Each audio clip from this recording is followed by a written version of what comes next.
Ko'pchilik buyrak kasallanganda qanday belgilar berishi haqida ma'lumoti to'liq emas. Birinchi belgilardan biri bu belning ikki yonbosh sohasida, qovurg'a ostida og'riqlar kuzatilishi. Bundan tashqari, tanada shishlar paydo bo'lishi, oyoqlarda, yuzlarda, qo'llarda shishlar paydo bo'lishi buyrak kasalliklarining signali bo'lishi mumkin.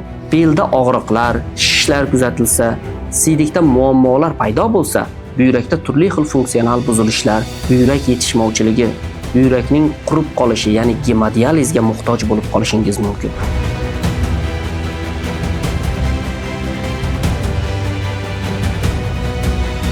Assalomu alaykum aziz yurtdoshlar va Doktor Ali jamoasining iste'molchilari.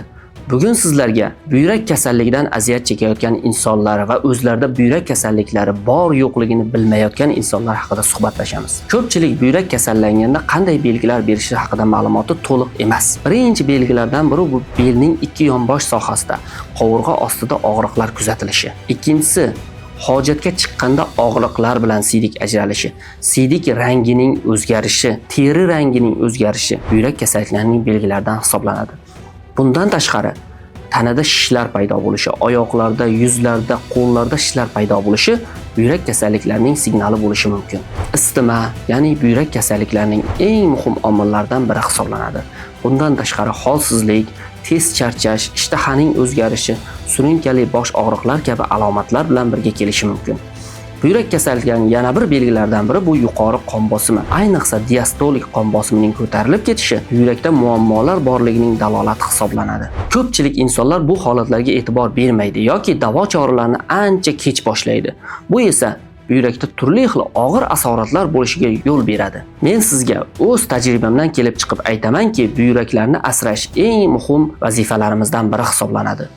Yog'lik, achchiq, sho'r, tuzli ovqatlar iste'mol qilmang. Har kuni normadagi suyuqlikni iste'mol qiling. Jismoniy faollikka e'tibor bering va ovqat tarkibiga, ayniqsa ko'katlar va mevalar miqdorini oshiring. Sovuq ob-havodan saqlaning. Qon bosimi va qand miqdoriga e'tiborli bo'ling. Belda og'riqlar, shishlar kuzatilsa, siydikda muammolar paydo bo'lsa, darhol shifokorga murojaat qiling. Agar bu holatlarga e'tiborsiz bo'lsangiz, buyrakda turli xil funksional buzilishlar, buyrak yetishmovchiligi, buyrakning qurib qolishi, ya'ni gemodializga muhtoj bo'lib qolishingiz mumkin. Bu esa inson hayotiga juda katta xavf tug'diradi. Shuning uchun kasallikni og'irlashgandan ko'ra avvalroq davolash va profilaktikasi eng yaxshi va arzon usullardan hisoblanadi. Bunda sizga Doktor Ali choylari yordam beradi.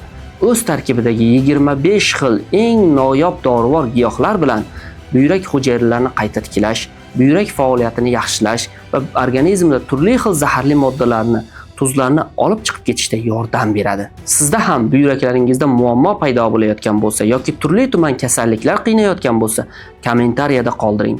Keyingi mavzularimiz siz haqingizda bo'lishi mumkin.